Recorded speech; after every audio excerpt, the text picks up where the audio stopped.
দেখুন, কর্মীরাই তো আমাদের দলের সম্পদ। কর্মীরাই সব। আমাদের জননেত্রী মুখ্যমন্ত্রী মমতা বন্দ্যোপাধ্যায় তিনি সবসময় বলেন, আমাদের নেতা অভিষেক বন্দ্যোপাধ্যায় সবসময় বলেন, কর্মীরাই আমাদের দলের সব, কর্মীরাই সম্পদ। তো কর্মীদের নিয়েই আমাদের সংগঠন। বার্তা দেওয়ার বলতে আমাদের ট্রেড ইউনিয়ন হচ্ছে আপনার রাত দিন 7 দিনের কাজ। শ্রমিক সংগঠন সংগঠিত অসংগঠিত ক্ষেত্রে বিগত দিনে আমরা রাজ্য তৃণমূল ট্রেড ইউনিয়নের সভাপতি মাননীয় সাংসদ ঋতব্রত বন্দ্যোপাধ্যায়ের নেতৃত্বে সারা জেলায় যেভাবে আমরা কাজ করে এসেছি, আমরা অঙ্গীকারবদ্ধ। আমাদের জননেত্রী মমতা বন্দ্যোপাধ্যায় অভিষেক বন্দ্যোপাধ্যায় যেভাবে আমাকে দায়িত্ব দিয়েছেন, আগামী দিনে আরও ভালো করে যাতে সাধারণ শ্রমজীবী মানুষের স্বার্থে আমরা কাজ করতে পারি, সেটাই আমরা চেষ্টা করব। দল তো আবার আপনাকে সেকেন্ডবার আবার সভাপতি করেছে, তার জন্য হাওড়াবাসীদের জন্য আপনাদের ইউনিয়নের জন্য কি চিন্তা? প্রথম কথা, আমি হাওড়া জেলার সদরের সমস্ত শ্রমজীবী মানুষকে অভিনন্দন জানাবো।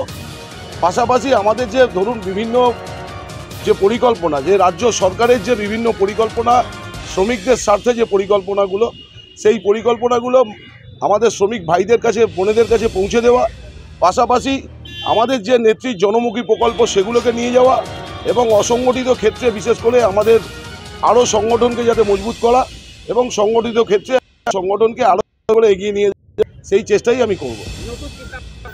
নতুন চিন্তাভাবনা বলতে আপনার বিশেষ করে আমাদের নেত্রী বিশেষ করে সারা রাজ্যের শ্রমিকদের জন্য আপনার শ্রমিক যোজনা কার্ড যেটা নিয়ে এসছে, যে শ্রমিকরা কোনো রকম পয়সা শ্রমিকদের দিতে হবে না। 18 বছর বয়স হলে সেই শ্রমিক শুধুমাত্র পোর্টালে নাম তুললে সে তার 60 বছর বয়সে রিটায়ারমেন্টের পরে সে একটা ভালো রকম টাকা আমাদের মমতা বন্দ্যোপাধ্যায় সরকারের পক্ষ থেকে বেনিফিট পাবে, সেটাকে আমরা বেশি করে নিয়ে যাব। পাশাপাশি সংগঠিত ক্ষেত্রে বহু শ্রমিক তাদের অধিকার থেকে বঞ্চিত হচ্ছে, সেই সংগঠিত ক্ষেত্রে যাতে আমরা তাদের অধিকার পাইয়ে দিতে পারি সেই লক্ষ্য আমাদের থাকবে। আর আমাদের দেশের যে স্বৈরাচারী দল প্রধানমন্ত্রী নরেন্দ্র মোদী বিজেপি যে আপনার যে শ্রম কোড নিয়ে এসছেন সারা দেশে, শ্রমিক বিরোধী যেটা, সেই শ্রম কোড বাতিলের দাবিতে আমরা বিগত দিনে আন্দোলন করেছি। আগামী দিনেও আমাদের আন্দোলন চলবে, কারণ শ্রম কোড বাতিল করতে হবে। কারণ মুখ্যমন্ত্রী মমতা বন্দ্যোপাধ্যায় বাংলায় এই শ্রম কোড লাগু করেননি, ঠিক সেইভাবে আমরা যাতে ভারতবর্ষ থেকে এই শ্রম কোড বাতিল করতে পারি সেই লড়াই আমরা করব। প্রথম কথা হচ্ছে, দেখুন, মিষ্টি হচ্ছেন আমাদের শুভ সংবাদের প্রতীক। আমরা আমাদের যারা প্রত্যেকে আমাদের বাড়িতে আমাদের জীবনে আনন্দ উপভোগ করার জন্য অথবা খুশি হলে মিষ্টি আমরা একজন আরেকজনকে প্রদান করে থাকি।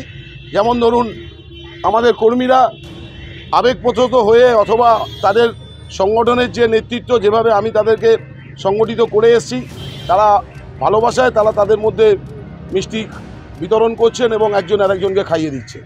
উৎসাহ আছে, সেটা থাকে, একটা এনার্জি পাই যখন কর্মীরা চেয়েছিল যে আবার আমি থাকি, এবং সেইটাই দল স্বীকৃতি দিয়েছে।